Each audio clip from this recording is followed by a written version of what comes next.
हम एआईयूडीएफ के जो वरिष्ठ नेता है अमीनुल इस्लाम जी, उनसे पूछना चाहते हैं, प्रशासन की तरफ से अब तक ये स्पष्टीकरण नहीं आया है कि ये पाकिस्तान जिंदाबाद था या फिर अजीज खान जिंदाबाद था। दूसरा मसला ये है कि एआईयूडीएफ ने प्रेस मीट में संवाददाताओं को संबोधित करते हुए उन्होंने कहा है, स्पष्टीकरण दिया है कि इस मुद्दे के साथ, इस घटना के साथ, इस वारदात के साथ एआईयूडीएफ ताल्लुक नहीं रखते। अब जनमानस की तरफ से कुछ हद तक आक्रोश है, लोगों में थोड़ी सी कंफ्यूजन जरूर है कि एआईयूडीएफ की तरफ से एक इस मुद्दे को लेकर बात हो रही है, बहस हो रही है। एक स्पष्टीकरण, एक ऑन रिकॉर्ड आपके तरफ से एक कमेंट हम चाहते हैं, एक प्रतिक्रिया और एक ठोस प्रतिक्रिया हम चाहते हैं। देखिए, ये एक घिनौना सियासत है और घिनौना सियासत डॉक्टर हिमंत बिश्व शर्मा, असम का जो वरिष्ठ मंत्री है, उन्होंने किया है। हमारा ये सवाल है मंत्री हिमंत बिश्व शर्मा से कि अगर किसी ने वहाँ पाकिस्तान जिंदाबाद का नारा लगाया था तो वहाँ तो वीडियो रिकॉर्डिंग हुआ था, वहाँ हमारे पत्रकार भी मौजूद थे, पुलिस और सीआईएसएफ के जवान भी मौजूद थे।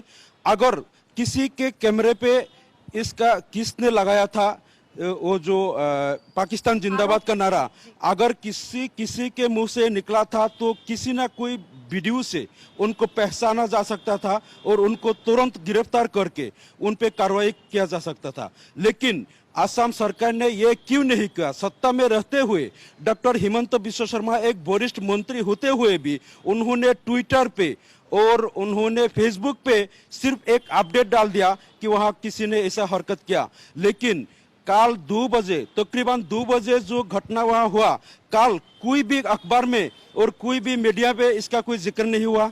और रात, कल दिन चला गया, रात चला गया, कोई इसका कोई जिक्र नहीं।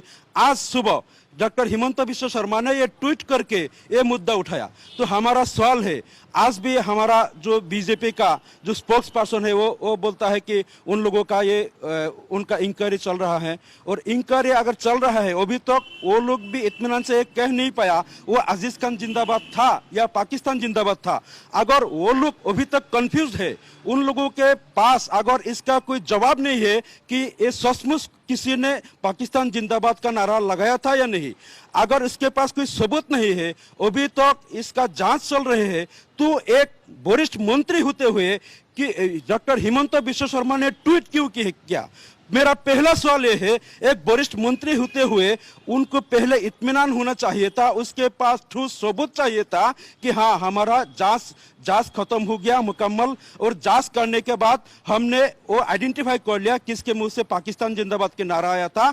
आइडेंटिफाई करने के बाद उनको गिरफ्तार करके एक मंत्री ट्वीट करना उनके लिए जायज था कि हाँ हमने आइडेंटिफाई कर लिया किसी ने ये नारा लगाया था। अभी तक सरकार बोल रहे है कि जांच चल रहे है। जब तक जांच मुकम्मल नहीं हुआ, किसी ने बोला था या नहीं बोला था, इसके सरकार के पास कोई सबूत नहीं है, तो एक वरिष्ठ मंत्री होते हुए ट्वीट क्यों किया है? उन्होंने आसाम में आग लगाने के लिए एक घिनौना राजनीति, एक घिनौना सियासत किया है। हम इसका मजम्मत करते हैं। ऐसा सरकार को सत्ता में रहने का कोई हक नहीं बनता। जो सरकार होते हुए इसी धरती पर कोई पाकिस्तान जिंदाबाद के नारा लगाएंगे, सरकार इसको गिरफ्तार नहीं कर सकेंगे, उसको आइडेंटिफाई नहीं कर सकेंगे, उसको सरकार उनको आइडेंटिफाई नहीं कर सकेंगे, गिरफ्तार नहीं कर सकेंगे, और ये सरकार यहाँ सिर्फ ट्वीट करके आसाम में आग लगाने की कोशिश करेंगे। ऐसे सरकार को आसाम में सत्ता में रहने का कोई हक नहीं बनता। तुरंत उनको आसाम से यहाँ से रिजाइन करके हम उसके सत्ता से हटना चाहिए। ऐसे सरकार आसाम में हम नहीं चाहते। चलिए, एआईयूडीएफ की तरफ से भी ये चुनौती दे दिया जा रहा है। चलिए सर, आपसे मैं ये प्रश्न पूछना चाहूंगी। आप सरकार पे उंगली उठा रहे हैं, लेकिन मैं ये प्रश्न पूछना चाहूंगी आपसे, माननीय सदस्य जो विधायक भी हैं, मैं उनसे पूछना चाहूंगी, आप चले क्यों गए छोड़कर? बताइए। आपके अजमल जो एमपी हैं, माननीय वो मेंबर ऑफ पार्लियामेंट हैं, वहीं से उनको सीधा पुलिस स्टेशन जाना चाहिए था, और जिसने भी पाकिस्तान जिंदाबाद बोला है, अजमल को जाके थाने में जाके एफआईआर लिखाना चाहिए था उनके अगेंस्ट में, तब एग्जाम्पल देना चाहिए था, एग्जाम्पल सेट करना चाहिए था। आप बीजेपी के ऊपर उंगली नहीं उठा सकते आप किसी को। यहाँ पे एआईयूडीएफ की तरफ से भी गुहार लगाई जा रहे हैं, अगर हिम्मत है एआईयूडीएफ की तरफ से भी चुनौती दिया जा रहा है, अगर हिम्मत है तो सपूत देश के सपूतों के सामने आके बोले, देश के सपूत के सामने आके बोले पाकिस्तान जिंदाबाद। अमीरुल इस्लाम जी फिर से स्पष्टीकरण के लिए। हाँ देखिए वो लोग एक घिनौना सियासत है, बीजेपी का घिनौना सियासत है।